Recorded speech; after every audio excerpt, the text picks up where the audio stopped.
किसी प्रदेश में एक गडरिया रहता था। वे बहुत ही गरीब था। उसकी एक के बाद 4 लड़कियां हुई।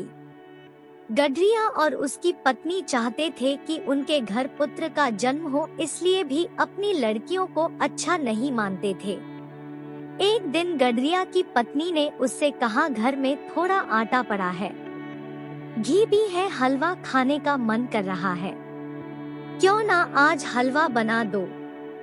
गडरिया राजी हो गया। गडरिया और उसकी पत्नी चाहते थे कि जब उनकी लड़कियां सोई रहे तभी हलवा खाया जाए। उसकी पत्नी हलवा बना ही रही थी। इसी बीच एक एक करके 4 लड़कियां उठ गई। गडरियों ने अपनी बेटियों से कहा, चलो हम दूर जंगल में बेर खाने चलते हैं। उन लड़कियों को बेर बहुत अच्छे लगते थे। वे तुरंत तैयार हो गई। गडरिया उन 4 लड़कियों के साथ बेर के जंगल चला गया। वहाँ बहुत सारी बेर की झाड़ियाँ थी। गडरिया अपने साथ ओढ़ने के लिए एक बड़ा कंबल ले गया था। उसने उन 4 लड़कियों से कहा, तुम उधर बेर खाती जो, मैं यहाँ पर बैठा रहूँगा। जब तुम ढेर सारे बेर खा लोगी तो तुम मुझे यहाँ पर मिलना। लड़कियाँ पेड़ों से बेर तोड़ते तोड़ते काफी आगे चली गई। गडरिये ने वहाँ एक झाड़ी के ऊपर अपना कंबल डाल दिया। दूर से कंबल को देखकर लग रहा था कि वहाँ कोई आदमी बैठा हुआ है। गडरिया को तो हलवा खाने की पड़ी थी। फिर उन 4 लड़कियों को छोड़कर घर वापस आ गया। घर आकर उसकी पत्नी और उसने हलवा खाया। इस घटना को बीते कई दिन, महीने और वर्ष हो गए। लड़कियों के कारण गडरिये के घर में चहल पहल रहती थी। उन लड़कियों को जंगल छोड़ने के बाद गडरिया और उसकी पत्नी को घर काटने को दौड़ने लगा। एक दिन गडरिया अपनी पत्नी से बोला, हमने अपने मासूम बच्चियों को जंगल में छोड़कर बहुत बड़ा पाप किया है। इतने साल बीत गए, पता नहीं वे कहाँ किस हाल में होगी। उसकी पत्नी बोली, ऐसा मत कहो, मेरा मन कहता है हमारी लड़कियाँ कहीं जरूर अच्छी जगह होगी। अपनी पत्नी से विचार विमर्श कर गडरिया अपनी लड़कियों को ढूंढने जंगल चल पड़ा। वहाँ उसने आसपास के लोगों से लड़कियों के बारे में पूछा, परंतु कोई भी उनके बारे में नहीं जानता था। एक दिन बेर के जंगल में एक आदमी गडरिया को मिला। गडरिया के पूछने पर वो बोला, इस बेर के जंगल के आसपास कोई बस्ती नहीं है। यहाँ रात को खतरनाक जानवर घूमते रहते हैं। गडरिया आगे बढ़ता गया। कुछ दूर चलने पर उसे कुछ हड्डियाँ पड़ी हुई दिखाई दी। उसे पक्का विश्वास हो गया कि उसकी लड़कियों को जंगली जानवरों ने मार कर खाया होगा।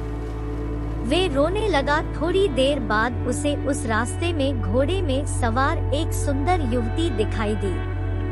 गडरिये को रोते हुए देखकर उसने पूछा, आप कौन हैं? क्यों रो रहे हो? गडरिये ने उसे पूरी बात बता दी। गडरिये की बात को सुनकर वे मुस्कुराई।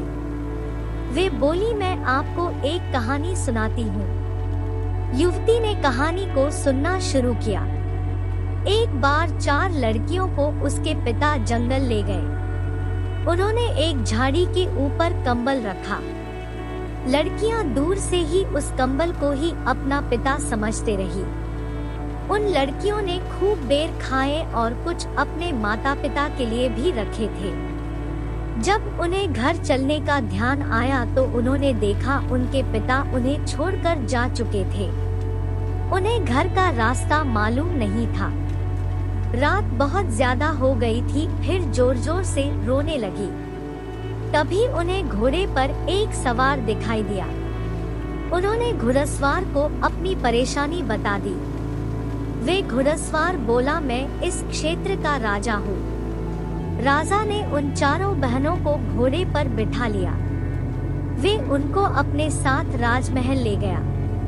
उस राजा के 4 बेटे थे। उसने अपने 4 बेटों की शादी उन लड़कियों से कर दी। बेटी मैंने भी अपनी 4 लड़कियों को जंगल में छोड़ दिया था। तुम्हारी कहानी की लड़कियों का तो राजकुमारों से विवाह हो गया। मेरी बेटियां पता नहीं कहाँ किस हाल में होगी, वे जीवित होगी भी या नहीं। वे लड़की बोली, आप मेरे साथ मेरे घोड़े पर बैठ जाओ, मैं आपको एक जगह ले चलती हूँ, क्या पता आपको अपनी खोई हुई बेटियों के बारे में पता चल जाए। गडरिया उसे युवती के साथ घोड़े पर बैठ गया। वे दोनों एक राजमहल में पहुँचे। उसे युवती ने गडरिया को अतिथि विश्राम गृह में पहुँचा दिया। थोड़ी देर बाद उस युवती के साथ 3 और युवतियां विश्राम गृह में पहुंची। उन युवतियों को देखकर गडरिया सोचने लगा, मेरी लड़कियां अगर आज जीवित होती तो शायद इन्हीं की उम्र की होती। इन चारों युवती की शक्ल सूरत मेरी बेटियों से भी मिल रही है। हो सकता है ये मेरी ही बेटियां हो। मुझ गरीब की बेटियां और इस राजमहल में नहीं, ये मेरी बेटियां नहीं हो सकती। पिताजी, जिस हलवे को खाने के लिए आपने हमें बेर के जंगल में छोड़ दिया था, क्या वे हलवा अभी भी बचा है? सबसे छोटी लड़की की कही इस बात से गडरिया अपनी सोच की दुनिया से बाहर आ गया। मुझ गरीब की बेटियां इस महल में, गडरिया ने आश्चर्य व्यक्त किया। पिताजी, इस संसार में जो भी स्त्रियां पुरुष जन्म लेता है, वे पूर्व जन्मों के कर्मों के अनुसार अपना भाग्य साथ लेकर आता है। आपने अपनी जिम्मेदारियां से बचने के लिए हमें बेर के जंगल में छोड़ दिया था, किंतु हमारे भाग्य में इस राज परिवार की बहू होना लिखा था। सबसे बड़ी लड़की बोली, गडरिया अपनी बेटियों को पाकर बहुत खुश हुआ। अपने दुष्कर्मों के लिए उसने अपनी बेटियों से क्षमा मांगी और इस तरह अपनी बेटियों को दोबारा वापस पाकर वे बहुत खुश हुआ। धन्यवाद। एक बार की बात है, गर्मियों के दिन थे। दिन का तीसरा पहर बीत रहा था। सूर्य की किरणें आग के समान पड़ रही थी। सभी जीव जंतुओं का बुरा हाल था। पेड़ पौधे तक गर्मी से झुलस रहे थे। उज्जैन के चक्रवर्ती सम्राट विक्रमादित्य तथा महाकवि कालिदास दरबार में बैठे थे और बाकी सभी नवरत्न अपने अपने घरों की ओर जा चुके थे। ये वही विक्रमादित्य थे जो अपने न्याय तथा वीरता के लिए आज भी जाने जाते हैं, तथा महाकवि कालिदास, उन्हें कौन नहीं जानता। उन्होंने ही मेघदूत, रघुवंश और शकुंतला जैसे प्रसिद्ध ग्रंथों की रचना की थी। राजा विक्रमादित्य और कालिदास दोनों गर्मी से परेशान थे। दोनों के ही शरीर पसीने से लथपथ थे। सेवक पंखा झूला रहे थे किंतु पसीना रुकने का नाम ही नहीं ले रहा था। सेवक उनका पसीना बार बार पोंछ रहे थे। प्यास के मारे बार बार कंठ सूखा जा रहा था। दोनों के पास मिट्टी की एक सुराही रखी हुई थी। प्यास बुझाने के लिए उन्हें बार बार पानी पीना पड़ रहा था। सुराही के ठंडे पानी को पीकर उन्हें कुछ समय के लिए राहत मिल जाती थी। राजा विक्रमादित्य अत्यधिक सुंदर थे। गर्मी और पसीने की बूंदें उनके चेहरे पर ओस की तरह चमक रही थी। राजा विक्रमादित्य और कालिदास के बीच बहुत ही अच्छी मित्रता थी।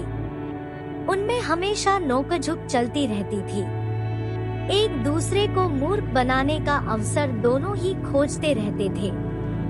विक्रमादित्य ऐसे किसी भी अवसर को गंवाना नहीं चाहते थे, पर महाकवि कालिदास भी उन्हें करारा उत्तर दे देते थे। होता ये था कि पहले राजा करते थे और अंत में महाकवि उन्हें मूर्ख बना देते थे।